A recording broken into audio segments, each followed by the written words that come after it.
prepared for what I'm going to bring to the table, and I'm just too sharp, too clean, punch way too hard, power in both hands. I was streaming, I just shut the curtains because I was like nervous type stuff, but now it's like I embrace it because I always dreamed of this. That's why I don't never shy away from it. That's what I'm here to do. You know what I mean, to show out, so. Tank's a 3-division world champion, 4-time 3-division world champion. At the end of it, bro, you can't take anything away from him.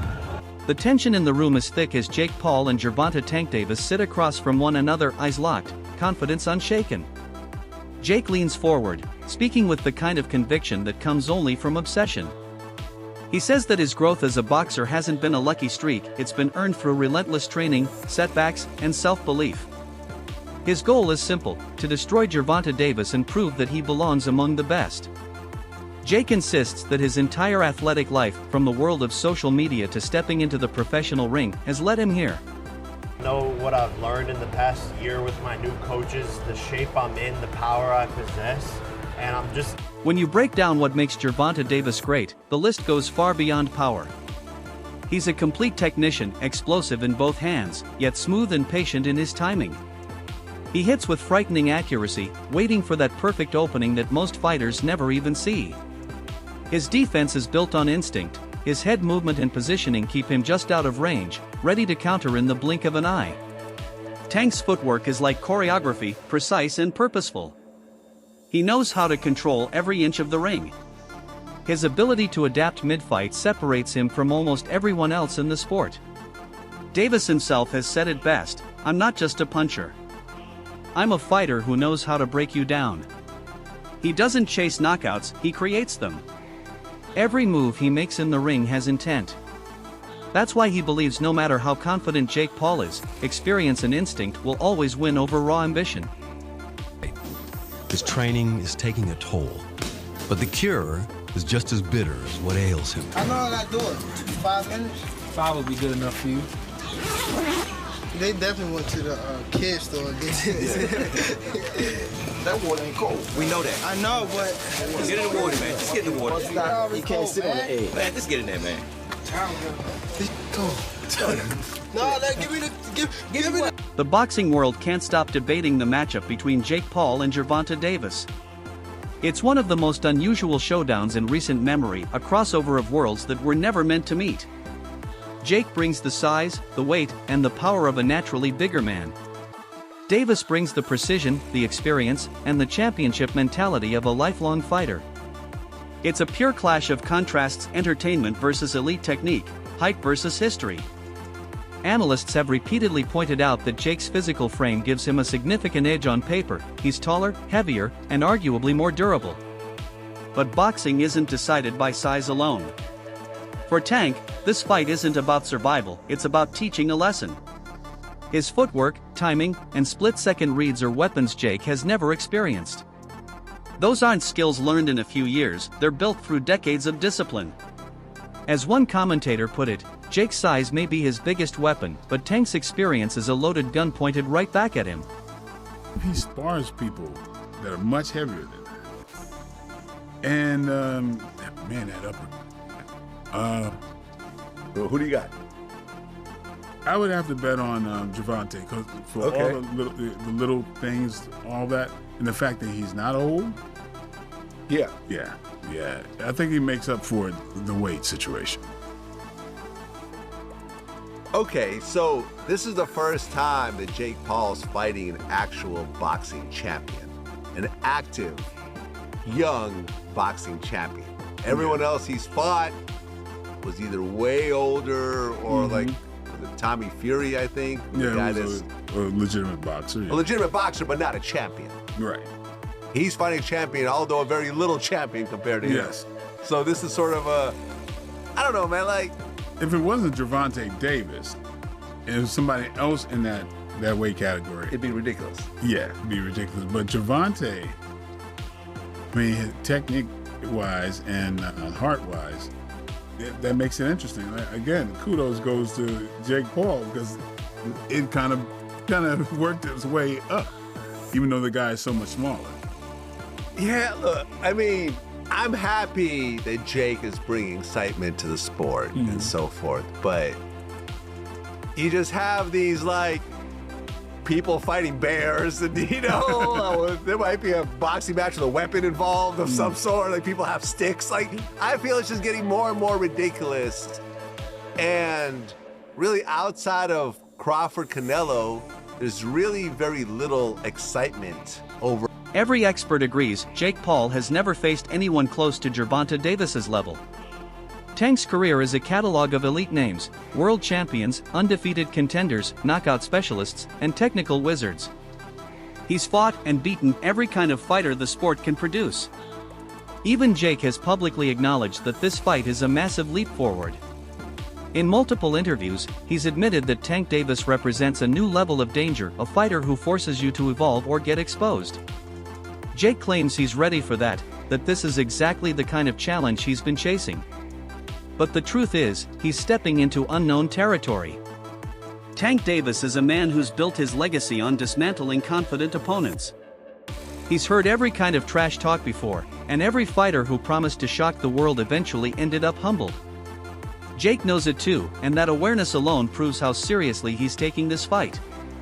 This fight, he's undefeated, highly skilled, most experienced fighter I've fought, top 5 pound for pound, so I have to have the best version of myself. I know how fast he is, I know how strong he is. I believe I'm stronger, more athletic, and that's my advantage going into the fight, but he pretty much has every other advantage. So I'm locked in, fully focused, feeling amazing already, and just going to put on a performance and have the biggest fight of 2025. Last one, I've seen some people say, oh, you know, Jake, you know, the goal here is just to survive. Knowing you, that's not the case. You're not going in there just to get through 12 rounds with Tank Davis. I would imagine you're going in there to win this fight. Oh, absolutely. Tank's going to be the one surviving. I'm going to, you know, upset a lot of people. And again, they're going to have to say that there's some crazy excuse, fights are rigged. They can't use the steroid excuse because we have full-on random drug testing at any time. They could literally knock on my door right now. So they can't use that excuse. And obviously I'm suing people who say that the fights are rigged. Piers Morgan already had to retract his statement and kiss the ring. More lawsuits are coming for these people who are lying on my name because it's just simply not true, and we're willing to prove that in court. But I'm actually flattered that the only thing that people can chalk up these wins to is that the fights are rigged, because it's honestly the greatest compliment. But again, I'm gonna knock this guy out and probably create one of the most viral. Among fans, this fight has stirred everything from skepticism to excitement. Some critics believe this isn't the matchup boxing needed, claiming Tank should be focused on top-ranked contenders, not crossover spectacles. But others see it differently, as a groundbreaking event that captures mainstream attention and breathes new life into the sport. Regardless of opinions, one thing is undeniable: people are watching. Jake Paul's massive platform ensures the spotlight burns bright, while Davis's credibility gives the fight legitimacy. It's entertainment mixed with genuine danger, the kind of unpredictable collision that fans can't resist. Analysts say this bout may not answer who the best boxer in the world is, but it will redefine what modern boxing looks like, a spectacle that blends legacy, fame, and high-stakes combat. Long after the final bell, this fight will still be part of the conversation. Was at cruiserweight. Chavez Jr. was a former world champion at middleweight himself, and that sort of made sense. And it was a good win for Jake Paul. You know, he come out there and, like, you know, he beats an ex-world champion. He gets a little bit of credibility, and you go, right, now you're heading in the right direction. You're starting to be, okay, all right, former champions, former fighters, but at least they're boxers. They're not MMA stars, you know, and whatnot. So, yeah, I think that was a move in the right direction. Gervonta Davis is just a little bit of a freak show for me. Yeah, I agree, Spence. I mean, the size difference is a bit of an annoying one as well. But also as well, I hate when they put exhibition in it, because then you think how seriously they're really going to take it. I understand it because of the money involved, but realistically, if there can be a winner, Gervonta Davis should take him out, regardless of the size, pretty easily and pretty quickly. I agree, mate. Totally agree. Gervonta Davis is an active fighter. Like I say, still a pound-for-pound star. Very heavy-handed as well. He should have the movement, forget the size, to be able to slip inside and take Jake Paul out. That's the reality of it. But Yeah, I just find it all very, very strange. Look, I thought an even stranger fight, to be honest, was Jake Paul versus Anthony Joshua. You look at that fight and go, who's going to sanction that? God forbid something happens to Jake. You know, I think that what he's doing for the sport is brilliant in his own right. You know, he's bringing new fans into the sport. He's doing excellent for women's boxing as well. You can't take that away from the kid, and he's been working hard as well, and he's improving. But going in against Anthony Joshua, a former two-time world heavyweight champion and still an active fighter, that's a suicide mission for me. I think that Anthony Joshua, when you look at Francis Ngannou and look at what AJ does to Francis Ngannou, who would win out of Anthony Joshua? Former UFC fighter and outspoken brawler Mike Perry had his say on the matchup. Known for his raw honesty, Perry didn't hold back. He mentioned that Tank Davis hasn't been delivering the same explosive knockouts that defined the early years of his career. Perry didn't question Tank's power, he questioned the expectations.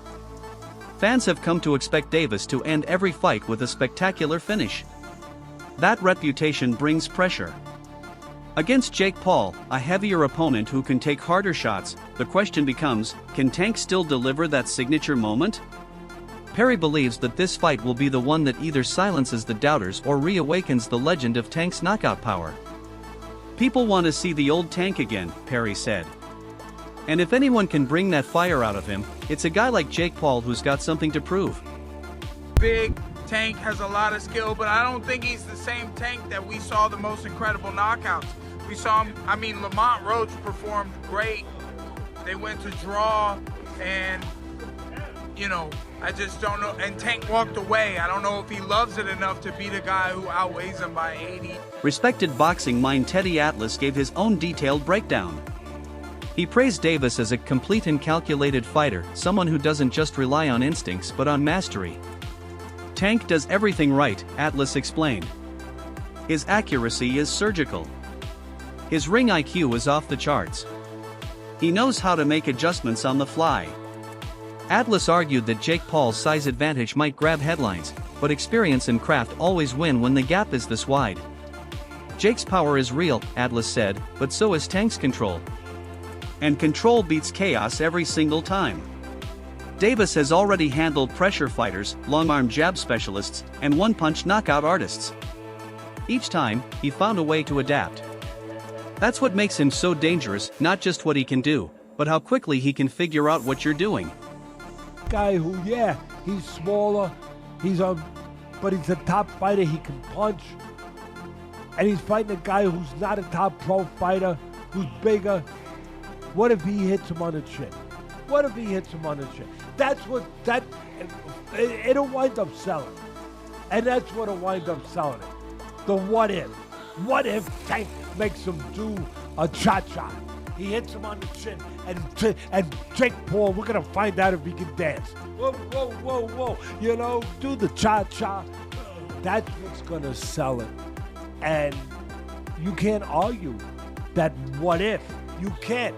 I know I get to places that other people won't go and everything else that just dismiss stuff because it's easier to do that, it's safer to do that. You don't have to bows and arrows coming at you from people that argue with you because you did that, but I don't care. I've had bows and arrows my whole life. I don't care. But that's true. That what if this guy who is a real good puncher, who is one of the best fighters in the world right now, what if he hits him? What if he makes a miss and he counters him? Or he jumps up in the air. Bang! And he hits him. Sid Terrace was a great fighter. No, not the 1700s, but years ago. And Cus D'Amato told me he loves Sid Terrace. He said, Teddy, he used to jump up in the air and hit you with 3 jabs. I said, whoa, man, Sid Terrace. All right. Anyway, look, I can't finish without saying that it did invoke some memories and thoughts that we've been here before in a different way, where Jake Paul's brother fought Mayweather. That's not forget. And I'm not saying I like that either. I mean, first of all, Mayweather was past his prime. He was already retired. He was older, everything, but he's still the great Mayweather. And Mayweather was fighting a guy, what was it, 50-pound difference, 60-pound difference, whatever it was. And that size made a difference. It allowed Jake Paul's brother to be in there and be able to last with a smaller man, a smaller, older, greater fighter who's mostly was concentrating on defense more than just offense. So yeah, it's kind of like we've seen this already in that version of it, and we didn't really like it. I don't think I liked it that much. Rolando "Rolly" Romero, a former rival and one of Tank's loudest critics in the past, offered surprising respect this time. He admitted that Gervonta Davis has achieved more in half a decade than most fighters manage in a lifetime. Romero pointed out that Tank has repeatedly proven he can hurt and outbox bigger men. Size, in his view, doesn't matter when your timing and technique are elite. Tank can crack anyone, Rolly said. Doesn't matter how big they are, if he touches you clean, you're going down. For Rolly, this fight is another reminder that Gervonta Davis doesn't need to be the biggest man in the ring, he just needs to be the smartest. And when you mix that with knockout power, you get one of the most complete fighters on the planet. Jake Paul might be too big for him, or Tank might crack him. You don't know. Like I said, or it's an exhibition. We don't know if they throw at each other or not, or we don't know. I don't know. I can't give an opinion because I don't know what's going on. Do you think it impacts, will it impact Tank's legacy if Jake Paul were to beat him or even knock him out? Dude, Tank's a 3-division world champion, 4-time 3-division world champion. At the end of it, bro, you can't take anything away from him. You know, some people trying to give, that's fair, some people trying to give Tank a hard time. They're saying he should have took a fight with Lamont Roach or Shakur Stevenson. But when you think about it, do you think this is business and look, he's getting a bag, or is there some validity to people saying that he ducked Roach?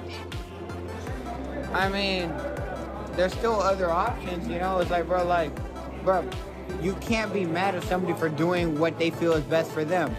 It's the same way Roach feels Tank is the best option for him. Same way that Stevenson thinks Tank's the best option for him, or all this stuff, right? At the end of it, bro, we just want to do what's best for ourselves, right? Facts. Right or wrong? Facts. So just do what's best for you. Yeah, no, I mean, me personally, it don't matter what my opinion is, but I don't think get the money while you can get the money is my opinion. But you know, some fans are gonna have a hard time. No, it's not even about the money though, man. It's regardless of anything, yeah, get the money where you can get the money, but it's not even about the money. There's so much more to this sport in this world than just money, man. It's just do whatever you. Behind the scenes, another conversation is quietly building, the possibility that this could be Gervonta Davis's final fight. Those close to him say his mindset has shifted. He's already conquered the sport, captured titles, and built generational wealth. Now, sources suggest Tank is thinking beyond the ring, focusing on family, stability, and peace. For years, he's carried the weight of fame and expectation, and this fight might represent the perfect moment to step away. If true, it transforms this matchup into something deeper, not just a contest of skill, but a closing chapter to a remarkable career. For Davis, this might be about legacy, leaving the sport on his own terms, still on top, still feared, and still respected. Again, there's nothing wrong with Tank going to get his money, but let's all be clear that that's all the fight is for Tank.